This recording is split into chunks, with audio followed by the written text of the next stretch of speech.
வழி வேற லெவலில் இருக்குது. அது இல்லாமல் கேமராக்கு தனியாக வாங்கினாங்க ஒரு ஆள்.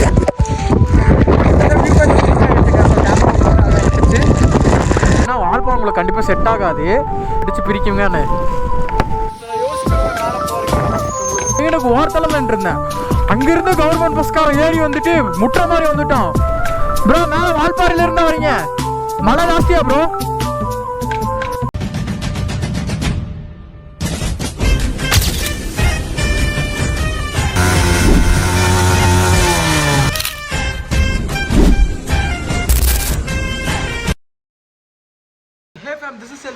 இந்தியாவில் கிளம்பிட்டேன், வால்பாறை கிளம்பிட்டேன். காலை டைம் ஆச்சுன்னா மணி பார்த்திங்கன்னா ஒரு 6 ஆச்சுங்க.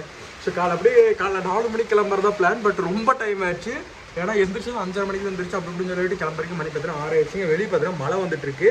ஸோ என்ன பண்ண போகிறது தெரியல. இப்போ எங்கன்னா வால்பாறை தான் பிளான் பண்ணியிருக்காங்க. ஏன்னா இத்தனை நாள் ஃபுல்லாக நீங்கள் ஊட்டி பார்த்துருப்பீங்க. ஸோ மைண்டு சரியில்லை, மனசு ரொம்ப கஷ்டமாக இருந்துச்சு. ஊட்டியை போயிட்டு வரலாம் தான் நினச்சேன். சரி ஊட்டி எப்போ இருந்தாலும் போக போகிறேன். ஆல்ரெடி கிட்டத்தட்ட என் சேனலில் நீங்கள் நிறைய அதே மாதிரி யாராவது புதுசாக அதே மாதிரி நம்ம சேனலில் யாராவது புதுசாக பார்த்துட்டு இருக்கீங்கன்னு யாரும் தெரிஞ்சிருக்கும். எப்பயாச்சும் மனசு கஷ்டம் இல்லை, டீ குடிக்கணும்னு தோணாலும் ஊட்டி தான் போவேன். ஸோ இந்த வாட்டி கொஞ்சம் டிஃப்ரெண்ட்டாக பண்ணுவோம். வால்பாறை போயிட்டுலாம் பிளான் பண்ணியிருக்கேங்க. ஸோ கோயம்புத்தூர் பார்த்தீங்கன்னா மழை நல்லாவே பெஞ்சிட்டு இருக்கு. ஸோ மழை பெஞ்சால் என்ன ரைட் நிற்க போகிறது கிடையாது. பேக்கில் பார்த்தீங்கன்னா கொஞ்சம் பேக்கப் கொஞ்சம் பொருள் எடுத்து வச்சிருக்கேன். ஸோ கோபுரம் பார்த்தீங்கன்னா வாட்டர் ப்ரூஃப் கேஸ் மாற்றிட்டு அதுக்கப்புறம் அப்படியே கிளம்ப போகிறாங்க. முதல்ல 80 போய்ட்டு காசு டெபாசிட் பண்ணிட்டு பெட்ரோல் அடிச்சுட்டு அப்படியே கிளம்ப போகிறோம். அண்ட் சேனல் யாராவது புதுசாக பார்த்துருக்கீங்கன்னா மறக்காம சப்ஸ்கிரைப் பண்ணி பெல் ஐக்கன் தட்டி ஆல் ஆஃப் போட்டுருங்க. ஸோ நான் உங்களுக்கு நம்ம சேனல் ட்ராவல் கனல் பைக் கனல்லாம் போஸ்ட் பண்ணுறோம். மறக்காம சப்ஸ்கிரைப் பண்ணிக்கோங்க. ஓகேங்க, வாங்க வீடியோ போயிடலாம். ஃபுல்லாகவே வானவே இல்லைங்க, தெரியுதா? பைக் எடுத்து அப்படியே கிளம்பிட்டேன். ஏன்னா இந்த மாட்டு வேஷத்துலேயே இருக்கிற அப்படிலாம் குரூப்பில் கழிட்டு பேட்டரி சேஞ்ச் பண்ணுறேன். அப்படியே போக விடுது. அதுக்கப்புறம் வீடியோ ஆரம்பிச்சிருச்சு. பண்ணுறேன். பின்னாடியில் ஃபுல்லாக பார்த்தீங்கன்னா கருமேகமாக இருக்குது. எனக்கு தெரிஞ்சு மழை நல்லாவே வரும்னு நினைக்கிறேன். ஸோ பார்க்கலாம். இன்ன வரைக்கும் வானவில் நல்லா தெரியல, இப்போ நல்லாவே தெரியுது. ஐஃபோனுக்கு போய்க்கலாம்னு யோசிச்சு வச்சுட்ருக்கேன். பார்த்துப்பா கொஞ்சம் காசு சேர்த்து வச்சு ஒரு பைக் ஒன்று எடுக்கலாம் பிளான் பண்ணுவோங்க. என்ன பைக்குனா டூரிங் பைக்கு தான் எடுக்கலாம் பிளான் பண்ணிகிட்டு இருக்கேன். காசு சேர்த்து வச்சு எடுத்துகிட்டு நான் சொல்கிறேங்க. ஏன்னா நம்ம வெறும் வாயில் சொன்னால் நல்லா இருக்காது, செயலில் காட்டு வாழ்க்கை. சரிங்களா? நீங்கள் முடிஞ்சாலும் உங்கள் சப்போர்ட்டை கொஞ்சம் நல்லாவே கொடுத்துட்ருங்க. நானும் முடிஞ்சாலும் வீடியோ கொடுக்க ட்ரை பண்ணுறாங்க. ஏன்னா கொஞ்சம் ஒர்க்கு, அதுக்கப்புறம் வந்துட்டு இந்த வீடியோ எடிட்டிங் ஒர்க்குன்னு சொல்லிட்டு ரொம்ப நான் அங்கேயும் அலைஞ்சிட்ருக்கேன். அது போக நம்ம சேனலுக்கு பார்த்தீங்கன்னா எடிட்டர் தம்பி ஒருத்தனை வச்சுருந்தாங்க. பட் அவனும் பார்த்துக்கிட்டிங்கன்னா கொஞ்சம் வீட்டில் கொஞ்சம் ப்ராப்ளம். அதுக்கப்புறம் கொஞ்சம் எக்ஸாமில் கொஞ்சம் அரியர் வச்சனால அவங்க வீட்டில் வந்துட்டு இந்த மாதிரி இப்போ வேலைக்கு போவேண்டான்ட்டாங்க. அப்புறம் அவனும் வரலான்ட்டான். அப்புறம் ஃபுல் அண்ட் ஃபுல் நானே தாங்க எடிட் பண்ணிருக்கேன். எனக்கு அந்த மீம்ஸில் போட்டு எடிட் பண்ண வர மாட்டேது. கொஞ்சம் பழகி இப்போ போக அதே மாதிரி பார்த்துக்கிட்டிங்கன்னா நான் வந்துட்டு ஒன்று பிளான் பண்ணி வச்சுருக்கேன். ஏன்னா இதுக்கப்புறம் நம்ம ஒரு தமிழர் ரைடு தானே போக போய் பஸ்ஸு ஆக்சிடென்ட்டுங்க. என்னங்க இப்படியா இருக்குது? அதே மாதிரி பார்த்துக்கிட்டிங்கன்னா எனக்கு தெரிஞ்ச நான் ஒரு ரைடு ஒன்று பிளான் பண்ணி வச்சுருக்கேன். அது ரொம்ப பெரிய ரைடு. கிட்டத்தட்ட டெய்லி ஒரு நாள் ஒரு வீடியோ கொடுத்தா தான் அந்த ரைடே கட்டுப்படி ஆகும்னு வச்சுக்கோங்களேன். எந்த ரைடுன்னு என்னதுக்கு நம்ம பசங்க கெஸ் பண்ணியிருப்பீங்க, கமெண்ட் பண்ண ஆரம்பிச்சிருங்க. ஒன்று பார்த்தீங்கன்னா தமிழ்நாடு 38 டிஸ்ட்ரிக்ட், அதாவது 39 டிஸ்ட்ரிக்ட்னு நினைக்கிறேன் தமிழ்நாடு. தமிழ்நாட்டில் இருக்க 39 டிஸ்ட்ரிக்கும் வரணும். 40 டிஸ்ட்ரிக்ட் மாற்றிட்டாங்கன்னு நினைக்கிறேங்க இப்போது. தெரியலையே கரெக்டாக. மொத்தம் தமிழ்நாடு ரைடு தமிழ்நாடு ஃபுல்லாக சுற்றணும் நான் பிளான் பண்ணி வச்சுருக்கேன். அது ஒன்று. அதுக்கப்புறம் இன்னொன்று பார்த்தீங்கன்னா கேரளா ரைடுங்க. கேரளா வரணும்னு யோசிச்சிருக்கேன். கேரளாவில் ஒரு 13 டிஸ்ட்ரிக்கோ 14 டிஸ்ட்ரிக்கோ சம்திங் இருக்குது. இந்த ரெண்டில் ஏதோ ரைடு நம்ம ஜாலியாக பண்ணிடலாங்க. அதே மாதிரி இந்த 2 ரைடும் பட்ஜெட்லேயே தான் பண்ணணும். ஏன்னா பட்ஜெட் மீறி எகிரி போச்சுன்னா நம்மளால் எதுவுமே பண்ண முடியாது. நம்ம பைக் அவங்க காசு எடுத்து வச்சுருக்கோம்ல, அதுலேருந்து எடுத்து செலவு பண்ணுற மாதிரி வரும். அப்படின்னா நம்மளோட கனவு லட்சியம் எல்லாமே கனவோடே போயிடும். அதேமாரி ரைடை பார்த்தீங்கன்னா முடிஞ்சாலும் நம்ம பட்ஜெட்லேயே தாங்க பண்ணிகிட்டு இருக்கேன். காலையில் பார்த்துக்கிட்டிங்கன்னா நான் டேங்க் ஃபுல் பண்ணிடலாம் தான் நினச்சேன். ஆனால் டேங்க் ஃபுல் பண்ண நமக்கு ஒரு கணக்கு தெரியாதுல்ல, எவ்வளோ செலவாகுது அப்படின்னு. டேங்க் ஃபுல் பண்ணுறது ஒரு கையில் பார்த்தீங்கன்னா ஒரு 1.5 லட்ச ரூபா இருக்கணுங்க. இப்போல்ட்ட இப்போ நம்ம போகிறது பிரச்சனை இல்லைங்க. ஆனால் நம்ம பைக்கை ஒரு காசு வச்சுட்டு இருக்கோம். அது ஒன்று தான் ப்ராப்ளம். அது இல்லைன்னா கூட நம்ம தாராளமாக ஜாலியாக லடாக் போயிட்டு வரலாம். யோசிப்போங்க. ஏன்னா நம்ம ஒன்று சூப்பராக இருக்குதுங்க வழி. அப்பா இதுக்கு ஆலியார் தாண்டியாச்சுக்கணும். வால்பாறைக்கு எவ்வளோ கிலோமீட்டருங்க? 41 கிலோமீட்டர் இருக்குங்க.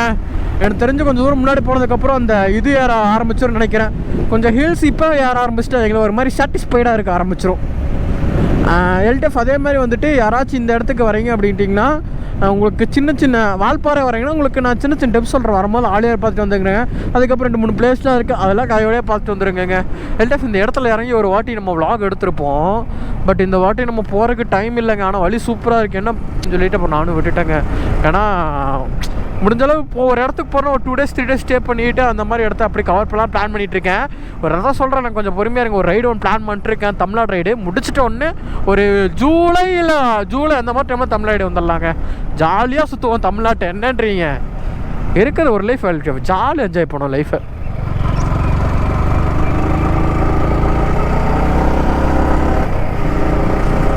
போங்கடாடி.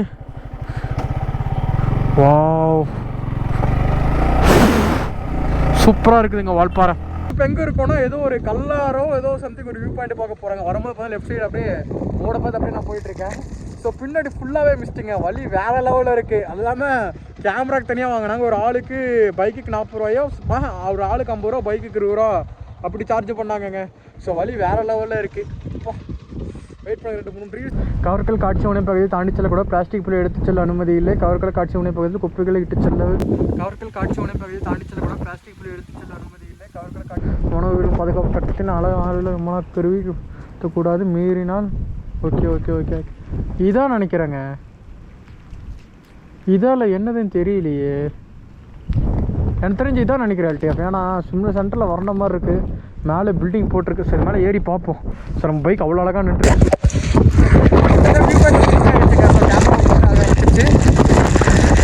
வேறு லெவலுக்கு அப்படியே ஜாக்கெட் வால் நிற்கவே மாட்டேதுங்க, வந்துகிட்டே இருக்குது.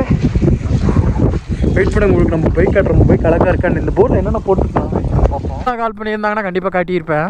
பட் இப்போ இந்த மாதிரி இடத்துல கொஞ்சம் காட்டுறது ரிஸ்க்கு. விலாகை பார்த்துக்கிட்டோம். அதே மாதிரி இந்த விலாக் எப்போ பார்த்துட்டு இருப்பீங்கன்னா 3 ஜூனா இந்த வீடியோ ஷூட்டோட எடிட் பண்ணி உங்களுக்கு நாளைக்கு கொடுத்துட்றேங்க. ஐயோ, நாளைக்கு அப்லோட் பண்ணுறது தான் ப்ராப்ளம். நெட்டு தாங்க ப்ராப்ளமே, பெரிய ப்ராப்ளமே. நெட்டுக்கு தான் என்ன பண்ணுறேன்னு தெரில. சஞ்சய் ஃப்ரெண்டு ஒருத்தர் இருக்கிறான், அவன் வீட்டுக்கு போய் உட்காந்துக்க வேண்டியதான். எடிட் பண்ணி முடிச்சுட்டு எடிட் பண்ணி முடிச்சுட்டு நாளைக்கு ஒன்று நெட்டெல்லாம் செலவு பண்ணி நெட்டு ஒரு நாளைக்கு அந்த 50 ரூபாய்க்கு. ஓ மை காட், என்னத்துக்கு ஆக்சிடென்ட் ஆகிருக்குங்க. ஏன்னா முன்னுக்கு டப்புன்னு கண்ணிக்கிட்ட வந்துருச்சா, என்னத்துக்கு எங்கே போய் விட்டுருப்போம், நல்லா ஒன்றும் ஆகலை. ஸோ ரோடு தெரியுதுங்களா எப்படி இருக்குன்னு? ரோடே தெரியல. அதே மாதிரி நான் ஸ்டார்டிங்கே சொன்ன மாதிரி தான், யாராச்சும் ஃபஸ்ட்டு வாட்டி ஹில் ஸ்டேஷன் வரீங்க, இந்த மிஸ்டேக் இது பண்ணுறீங்கன்னா கொஞ்சம் பார்த்து இருந்துக்கோங்க, பொறுமையாகவே போங்க. ஒரு மிஞ்சி போனால் 25-30 அதே போதும். ஒரு சிலர்லாம் 50-40 அதெல்லாம் ஹில் ஸ்டேஷனில் ஆகவே ஆகாது. பொறுமையாக உருட்டிட்டு போய்க்கலாம், தப்பே இல்லை. நானாக வண்டியில் இறக்கணும் எங்களை 2வது கீர், ஹில்ஸ்லேருந்து இறக்கினாலும் 2வது கீர் 3வது கீர் அதிலே தான். அதில் எவ்வளோ ஸ்பீடு போகுதோ அதிலே தான் மெயின்டைன் பண்ணுவேன். தேவைப்பட்ட இடத்துல மட்டும் லைட்டாக த்ராட்டில் பண்ணுவேன். ஏன்னா நம்ம இறங்கும் போது டப்புன்னு பிரேக் அடிச்சா வண்டி எந்த இடத்துலையுமே நிற்காது. ஸோ அப்படின்ற போது முன்னாடி வண்டியில் போய் எடுத்துச்சுன்னு வைங்களேன், தேவையில்லாமல் நம்ம போய் அந்த வண்டிக்காரனுக்கு காசு கொடுக்குற மாதிரி இருக்குது. அதனால தான் விட்டுருணும். அது அப்படியே வால்பாறையில் எப்போவுமே டீ தூள் தாங்க. ஊட்டினா வரிக்கி, கொடைக்கானல்னா சாக்லேட்டு, இதான் லாஜிக்கு. ஏற்காடில் என்ன ஃபேமஸ்ன்னு தெரியலையே. அதே மாதிரி தைலம் ஏதோ ஒரு இடத்துல ஃபேமஸுங்க. இருங்க, ஆள் அது இதான் பார்த்துக்கோங்க. எப்படி இருக்குன்னு லெஃப்ட் சைடெலாம். சரி, ரைட் சைடு வியூவை காட்டுறேங்க. கோபுராக்குள்ளே தண்ணி இதாகிடுச்சுன்னு நினைக்கிறேன். வெயிட் பண்ணுங்கள், கோபுரம் ஆஃப் ஆயிடுச்சு. இல்லை, ஆனில் தான் இருக்குது. இப்போ பார்த்துக்கோங்க வியூ எப்படி இருக்குன்னு. ரைட்டெல்லாம் ரைட் சைடு எப்படி இருக்குன்னு. அப்படியே ஃபுல்லாகவே மழை அடித்து பிரிக்குது. நான் சொன்ன பார்த்தீங்களா, அந்த ஆனைக்கட்டிலாம் தாண்டிக்கிட்டா மழை அடித்து பிரிக்குங்கன்னு. பார்த்துக்கோங்க எப்படி இருக்குன்னு. ஆனால் வால்பாறை என்னென்னா, நீங்கள் யாராச்சும் பட்ஜெட்டாக ட்ராவல் பண்ணுறீங்க அப்படின்னா வால்பாறை உங்களுக்கு கண்டிப்பாக செட் ஆகாது. ஏன்னா வால்பாறைக்கு எப்படி பார்த்தா 800 ரூபா பெட்ரோல் எடுப்பீங்களா? இதே நீங்கள் கேமராவில் கொண்டு வரீங்கன்னா மினிமம் ஒரு ஆள் 120 ரூபாட்டு ஆகும். நான் வால்பாறைங்க அங்கே ஒரு கீழே ஒரு 100 ரூபா, இங்கே ஒரு 120 ரூபா, 220 ரூபா போச்சு. ஒரு 500 ரூபா செலவாயிரம் அந்த மாதிரி கணக்கு வச்சுக்கோங்களேன். உட்காந்து வீடியோவில் எடிட் பண்ணி கொடுத்துருவாங்க. மழை அடித்து பிரிக்குது. கோபுரம் உங்களுக்கு கரெக்டாமே தான் வீடியோ எடுத்துகிட்டு இருக்கேன். இப்போ கொஞ்சம் நல்லா தெளிவாக தெரியுதுங்க. கண்டிப்பாக சளி காய்ச்சல் தான் எனக்கு. கண்டிப்பாக ஹாஸ்பிட்டலில் தான் அட்மிட்டு. ஸோ மேலே போய்ட்டு கண்டிப்பாக இங்கே மேலே வந்து மழை அப்படியே சுத்தமாக கம்மியாகிடுச்சுங்க நல்லாவே. ஸோ மேலே போய்ட்டு அதான் பேக்கரியில் உட்காந்துருப்போம். இந்த டீ ஸ்டாலில் உட்காந்து போங்க, அதான் மரியாதை நமக்கு. போய்ட்டு வீடியோவில் காப்பி போட்டுவிட்டால் கரெக்டாக இருக்குது நச்சுன்னு. எந்த இடத்துக்கு போகிறது? ஏதோ ஒரு இடத்துக்கு வண்டி போடணும். ஆல்மோஸ்ட் மணி 10:45 ஆச்சு. இப்போது என்னத்துக்கு செத்து பொழைச்ச மொமெண்ட்னு சொல்லுவாங்களாங்க. ஸோ அதாங்க. ஏன்னா வெயிட் பண்ணுங்கள், வண்டி எடுத்துகிட்டு உங்களுக்கு நான் கொஞ்சம் முன்னாடி போய்ட்டு சொல்கிறேன் என்னென்னு. ஸோ இப்போ நம்ம வால்பாறை போகிறதானே எனக்கு என்ன பண்ணுறேன்னு தெரியல. வால்பாறைக்கு இங்கிருந்து இன்னும் 15 கிலோமீட்டர்ஸ்ட்டு இருக்குங்க. ஸோ அப்படியே நம்ம போகிற வரைக்கும் போயிட்டு மழை அங்கே ஜாஸ்தியாக வச்சு நம்ம ரிட்டர்ன் வந்துடலாங்க. ஆக்சுவலாக என்ன ஆகி போச்சுன்னு வைங்களேன். ஸோ அங்கே வந்துட்டு நான் ஆக்சுவலாக அங்கே டீ குடிச்சு வெளியே வந்து உட்காந்து வீடியோ எடுத்துகிட்டு இருந்தாங்க. ஸோ அங்கே பஸ் வந்துட்டு இந்த லைன் இருக்குல்ல, அந்த லைனுக்கு ஓரத்தில் தான் இருந்தேன். அங்கேருந்து கவர்மெண்ட் பஸ்காரன் ஏறி வந்துட்டு முட்டை மாதிரி வந்துட்டான். எனக்கா அள்ளு விட்டுருச்சு, ஒரு பக்கம் டென்ஷன் ஏறிடுச்சு. உங்களுக்கு அந்த வீடியோ உங்களுக்கு நான் ஆட் பண்ணுறேன் பாருங்கள். ஸோ முன்னாடி பார்த்தா மழை அடிச்சு பெரிய பிரிச்சுட்டு இருக்குங்க. ஸோ மேலே பார்த்தா 2-3 பேர் வால்பாறை வந்துருந்தாங்க. கிளைமேட் எப்படி இருக்குங்க ரொம்ப ஹெவியாக. ஸோ நான் யோசிக்கிறவங்க மேலே போகிறேங்க உங்களுக்கு. அதாவது வால்பாறை ஹில்ஸ் மேலே ஏறிலேருந்து இப்போ வரைக்கும் உங்ககிட்ட என்ன சொல்லியிருக்கேன்னா, வண்டி ஏறி வருங்க, நம்ம தாங்க பார்த்து போகணும் நிறைய வாட்டி சொல்லியிருக்கேன். நீங்களும் விளாகில் நோட் பண்ணியிருப்பீங்க. இது தெரியாமல் சம்மந்தமாக இல்லாமல் கமெண்ட் வந்து பேசுகிற வேலையில் ஆகாது, ஓகேவா? ஃபஸ்ட்டு என்ன ஆச்சுன்னா, அந்த டீக்கல்லேருந்து வெளியே வந்துட்டு இந்த ஒயிட் லைனுக்கு அந்த சைடு தான் நின்றுருக்கிறேன். உங்களுக்கு வீடியோவில் நீங்கள் பார்த்தாலே தெரியும், ஓகேவா? அந்த லைனுக்கு அந்த சைடு நின்று தான் நான் வீடியோ எடுத்துகிட்டு இருந்தேன் ஆஸ் யூஷுவல். ஓகேன்னு சொல்லிட்டு இந்த மாதிரி வால்பாறை கிளைமேட்டாக இருக்குன்னு சொல்லி வீடியோ எடுத்துகிட்டு இருந்தேன். பஸ்ஸுக்கார டப்பு வந்து நிப்பாட்டிட்டாங்க. ஸோ பஸ்காரங்க வந்துட்டு மணிப்பூர் சாரி தம்பி அப்படின்னு கேட்டிருந்தா விட்டுருப்பேங்க. அந்த அண்ணா இருந்துட்டு ஓரமாக நிற்க வேண்டியதானே, எங்கடா கண்ணு வச்சிருக்கணும், உனக்கா தலைக்கு ஏறி வச்சு டென்ஷனு. என்னன்னா விட்டா கடலை அடிச்சு தூக்கிடுவீங்க போல, ஓரத்தெல்லாம் நின்று வீடியோ எடுத்துகிட்டு இருக்கிறாங்க, வீடியோவை பார்க்குறீங்களா அப்படின்னு நான் கேட்டேன். சரியான சண்டைக்கு போயிட்டேன். அதுக்கப்புறம் கண்டக்டர் அப்புறம் லோக்கல் பீப்ஸ் தம்பி விடு தம்பின்னு அப்படின்னு சொல்லி விட்டாங்க. அதுக்கப்புறம் நானும் விட்டுட்டாங்க. ஏன்னா ஊர் விட்டு ஊர் வந்திருக்கோம். ஸோ வாய்ப்பு செட் ஆகான்னு சொல்லி விட்டுட்டேன். இடத்துல சொல்லியிருக்கேன். பட் இந்த இடத்துல நான் ஓரமாக நின்றுட்டு இருந்தேன். இந்த ஒயிட் எனக்கு அந்த சைடு தான் நின்றுருந்தேன். அங்கே வந்து சம்மந்தமெல்லாம் ஏறி சரி விடுங்க, புலம்பிட்டே தான் இருக்கணும். எல்டிஎஃப் கோயில் பாருங்கள் எப்படி இருக்குன்னு, வள்ளி எப்படி இருக்குன்னு பாருங்கள். ஃபுல்லாகவே மிஸ்ட்டுங்க.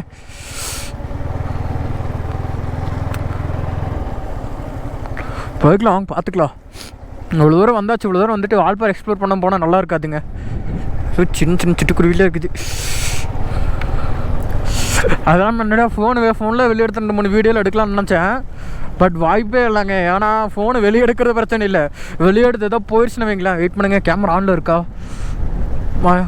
ஆனில் இருக்குங்க. நம்ம கோயம்புத்தூர் போயிட்டு கோயம்புத்தூரில் முதல்ல வால்பாறை விட்டு கீழே இறங்கியோ தான் இந்த இதெல்லாம் பிரிக்கணும். சரி விடுங்க, யோசிக்க வேண்டாம், மைண்டை ஃப்ரீயாக விட்டு ஜாலியாக ரைட் பண்ணுவோம். இதெல்லாம் யோசிச்சுட்டு இருந்தால் இதாக ஆகும். அதெல்லாம் இன்னொரு பெரிய பிரச்சனை என்னென்னா, நாங்கள் கையில் இருந்த மொத்த காசுமே காலி, அக்கௌண்ட்டில் தான் இருக்குது. கேஷ் வேறு எங்கேயாச்சும் போய் எடுக்கணுங்க. இங்கே மேக்ஸிமம் எல்லோரும் கேஷ் தான் கேட்குறாங்க. ஜிபே எங்கேயும் ஒர்க்கும் ஆக மாட்டேது. நான் ஸ்டார்டிங் நானே சொல்லியிருப்பேன், மேக்ஸிமம் யாராச்சும் ஹில் ஸ்டேஷன் வரீங்க கேஷ் எடுத்து வச்சுக்கோங்கன்னு. நான் காலையில் போய் டெபாசிட் பண்ணிட்டு வந்தேன். ஏன்னா நம்ம இப்போ கையில் காசு எடுத்து வைக்கிறோன்னா எங்கே செலவாகுது எப்படி செலவாகுதுன்னு தெரியாது. இதே நம்ம அதான் இதே அக்கௌண்ட்டில் எப்படி இருக்குன்னு மட்டும் பாருங்கள். ஸோ எங்களால் எதுவுமே இல்லைங்க, ஃபுல்லாக நடுங்கல்ஸ் போடுது. ஹெல்டிஃப் மேலே யாராச்சும் பைக் போயிட்டு வந்தாங்கன்னா வைங்களேன், யார்கிட்ட கை கட்டி ஒரே நிமிஷம் நிப்பாட்டி ப்ரோ மேலே கிளைமேட் எப்படி இருக்குன்னு கேட்போங்க. ஹெல்டிஃப் வழி எப்படி இருக்குது பார்த்துக்கோங்க. மழை அடிக்குதுங்க, நல்லா அடித்து பிரிக்குது. போதுங்க, போயிட்டு முடிஞ்சாலும் ஒரு 5 கிலோமீட்டர் 6 கிலோமீட்டர் முடிஞ்சாலும் போவோம்.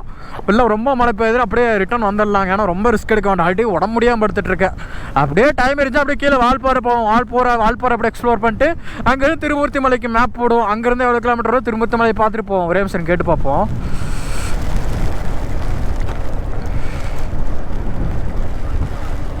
ப்ரோ மேலே வால்பாறையில் இருந்தால் வரீங்க, மழை ஜாஸ்தியா ப்ரோ?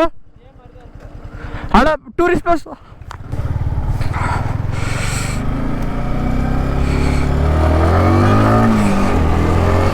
ஸோ பார்த்துருப்பீங்க. ஆக்சுவலாக அந்த அக்கா முகத்தை மட்டும் பிளர் பண்ணிடலாங்க.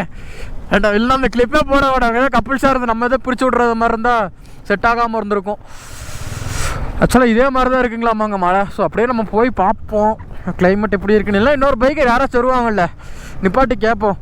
எல்டிஎஃப் முன்னாடி ஒரு ஆங்கிள் இருந்தால் ஜாலியாக ரீல்ஸ் எடுத்துகிட்டு போகிறாங்க. இன்னொரு பேட்டரிலாம் இருக்குது. ஒரு மெமரி கார்டு இருந்தால் மட்டும் உங்களுக்கு முன்னாடியே ஆங்கிள் காட்டியிருப்போம். முன்னாடி வேறு லெவலில் இருக்குது. ஆனால் முன்னாடி நம்ம கழட்ட முடியாத ஃபுல்லாக டேப் அடிச்சு வச்சுருக்கோம், அது வேறு இருக்குது. சும்மாவே மழை இதே மாதிரி தான் பேஞ்சிட்டே இருக்குன்றாங்க. சரி இவ்வளோ தூரம் வந்தாச்சுங்க, போயிட்டு வருவோம். ரொம்ப போவோம், மழை அடிச்சு ஊற்றுற மாதிரி இருந்தால் திரும்பிடலாம். அடுத்தது சின்ன கோலாவரம் அந்த மாதிரி ஒவ்வொரு பிளேஸ் பார்ப்போங்க. இப்போ என்னென்னா மெயினே வந்துட்டு வால்பாறை போயிட்டு டவுனுக்கு போயிட்டு கொஞ்சம் கேஷ் கண்டிப்பாக எடுத்து வைக்கணும். ஸோ எனக்கு தெரிஞ்சு பட்ஜெட் நான் பட்ஜெட் போட்டது ஒன்று, பட்ஜெட் எகிர்னது ஒன்றா இருக்குது. நான் உங்களுக்கு கரெக்டாக சொல்கிறேன், நோட் பண்ணிக்கோங்க. ஃபஸ்ட்டு ஒரு 400 ரூபாய்க்கு பெட்ரோல் அடித்தேன், அதுக்கப்புறம் ஒரு 350 ரூபா, அதுக்கப்புறம் பைக் ஆடியோ ஒரு 100 ரூபா 200 ரூபா பெட்ரோல் இருந்துச்சு. பெட்ரோலே அது எனக்கு தெரியல, உங்கள் வண்டிக்கு மைலேஜ் ஏற்ற மாதிரி கணக்கு பண்ணிக்கோங்க. அதே மாதிரி கீழே செக் போஸ்ட்டில் பார்த்துக்கிட்டிங்கன்னா நீங்கள் வந்துட்டு இதை என்ன மாதிரி நம்ம மோட்டோ லாக் பண்ணுறீங்க, இல்லை ட்ராவல் கேமரா கொண்டு வரீங்கன்னா அதான் சின்ன கேமரா, அதாவது கோப்ரோ மாதிரி இருக்க மினி சைஸ் கேமரா, அந்த கேமரா கொண்டு வந்தீங்கன்னா 50 ரூபா. அது போக பைக்குக்கு அதுக்கேற்ற மாதிரி ஒரு ஆளுக்கு 30 ரூபாங்க. அதுக்கப்புறம் பைக்குக்கு 20 ரூபா. ஆக மொத்தம் சேர்த்து கீழே 100 ரூபா வாங்கிட்டாங்களா. அதுக்கப்புறம் மேலே போகும்போது இந்த கவர்ச்சல் வியூ பாயிண்ட்டுன்னு ஒன்று மேலே பார்த்துக்கிட்டிங்கன்னா கவரக்கல்ல அது ஒரு வியூ பாயிண்ட் ஒன்று இருக்குது. அந்த வியூ பாயிண்ட் பார்க்க வந்தோம். அந்த வியூ பாயிண்ட்டில் பார்த்துக்கிட்டிங்கன்னா 110 ரூபாட்ட 120 ரூபாட்ட வாங்கினாங்க. ஸோ என்னென்ன கணக்குன்னு தெரியலங்க. அங்கே கேமரா 50 ரூபா, ஆளுக்கு 40 ரூபா, பைக்குக்கு 20 ரூபா, 120 ரூபா அப்படின்னு சொல்லி வாங்கினாங்கங்க. எல்டிஎஃப் இன்னொரு 5 பெண்டு தான் இருக்குது வால்பாறைக்கு. சரி வாங்க, வந்தாச்சு, இன்னொரு 5 பெண்டு தான் நான் பார்த்துக்கலாம். மொத்தம் வால்பாறை 40 பெண்டுங்க. வால்பாறை நான் தான் சொல்லியிருக்கேன் எல்டிஎஃப் ஒரு வாட்டி. ஸோ வால்பாறை பொறுத்தளவு மழை வந்துகிட்டே தான் இருக்குது. அதேமாதிரி அந்த கடையில் வந்துட்டு ஆடியோவில் எப்படி கேட்டிருக்குன்னு பார்த்துட்டே இருந்தேன். ஸோ மழை தண்ணி ஃபுல்லாகவே பார்த்துக்கிட்டிங்கன்னா இது மேலே பட்டுருக்குதுங்க, மைக் மேலே பட்டு சரக்குன்னு இருக்குது. பார்த்துக்குவோம். முடிஞ்சாலும் உங்களுக்குலாம் நான் கேமரா ஆஃப் பண்ணாமல் நல்ல கன்னடாக காட்டிகிட்டு இருக்கேன். முடிஞ்சாலும் இதில் இந்த வீடியோவில் டெய்லி அப்லோட் பண்ணிடலாங்க, கவலையப்படாதீங்க. டெய்லி வீடியோ கொடுத்துடலாம். இந்த வழி மட்டும் கொஞ்சம் கன்ஃபியூஷன் ஆகுதுங்க, அதனால தான் இடையில மட்டும் வைசர் கழட்டி பார்த்துப்போம்.